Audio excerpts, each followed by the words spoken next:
जय माँ विंध्यवासिनी। आप सभी के इष्ट देव माता पिता सबको कोट कोट प्रणाम है। शुक्रवार का दिन माँ संतोषी की पूजा आराधना का विशेष दिन माना जाता है। इस दिन भक्त व्रत रखकर माता को प्रसन्न कर उनकी कृपा पाते हैं। माँ संतोषी के पिता भगवान गणेश और माता रिद्धि सिद्धि हैं। धन धान्य और रत्नों से भरा परिवार होने के कारण इन्हें संतोषी देवी कहा जाता है। सच्चे मन से व्रत करने से सभी कष्ट दूर हो जाते हैं। सूर्य उदय से पूर्व उठें, घर की सफाई कर स्नान आदि से निवृत्त हो जाएं। पूजा स्थान पर संतोषी माता की मूर्ति या पोस्टर स्थापित करें।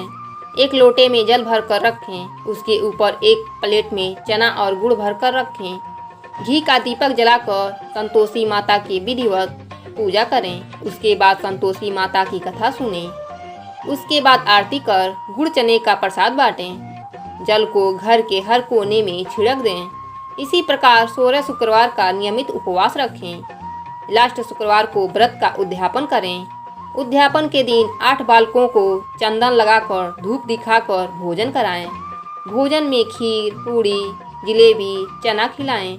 दक्षिणा में केला का प्रसाद देकर उन्हें विदा कर दें। इस दिन व्रत करने वाले स्त्री पुरुष या परिवार में किसी को भी खट्टी चीज का न ही स्पर्श करें और न ही खाएं। खट्टा वाला फल भी नहीं खाना चाहिए।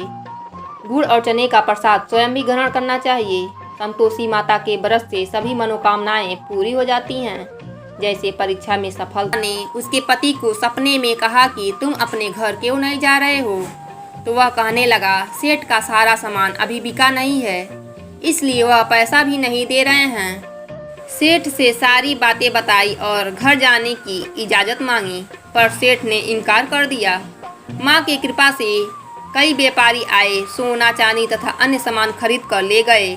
कर्जदार भी रुपया लौटा दिए। अब साहूकार ने उसे घर जाने का इजाज़त दे दिया। घर आकर माँ को बहुत सारा पैसा दिया।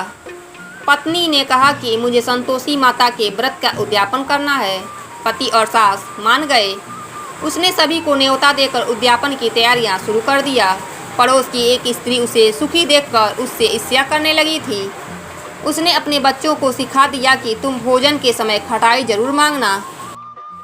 उद्यापन के समय खाना खाते खाते बच्चे खटाई के लिए मचल उठे, तो बहू ने पैसा देकर उन्हें बहलाया। बच्चे दुकान पर से उन पैसों से इमली खरीद कर खाने लगे। बहू पर माता क्रोधित हो गईं।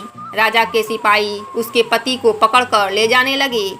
तभी किसी ने बताया कि बच्चों ने पैसों से इमली खाई है, तो बहू ने फिर से क्षमा मांगकर पुनः व्रत के उद्यापन का संकल्प किया। संकल्प के बाद वह मंदिर से निकली तो राह में पति आता दिखाई दिया। पति बोला, इतना धन जो कमाया है उसका राजा कर मांग रहा था। अगले शुक्रवार को उसने फिर से विधिवत व्रत का उद्यापन किया। इससे संतोषी माता प्रसन्न होकर पुत्र प्राप्ति का वरदान दिया। 9 माह के बाद चांद सा सुंदर पुत्र हुआ। अब सास, बहू तथा बेटा माँ की कृपा से आनंद से रहने लगे। बोलिए संतोषी माता की जय।